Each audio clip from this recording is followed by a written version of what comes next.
values for an entire column or range. Click the cell directly below the values you want to sum. Click the Formulas tab, click Auto Sum, then Sum. Hit Enter. Click the cell directly below the values you want to sum. Enter the sum function column's range.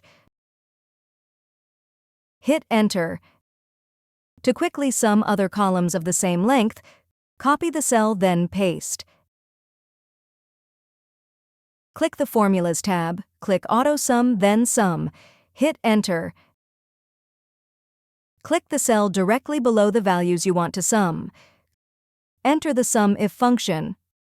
Enter the column's range, and a comma. Enter the criteria you want to check. Hit Enter. At the bottom of Excel is the status bar. Click a column letter to see the sum of its values displayed next to sum. Using a table, select your dataset. Click the Home tab. Click Format as Table. Select a table style. Check the box next to My Table has headers. Click OK.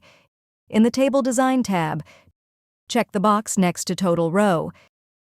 Click the cell in the total row in the column you want to sum. Click the drop-down arrow. Select Sum. A sum total for that column will appear in the cell. If you found this video helpful, kindly like and subscribe. You may also click and turn on the notification bell so you can be notified from whenever we release new videos.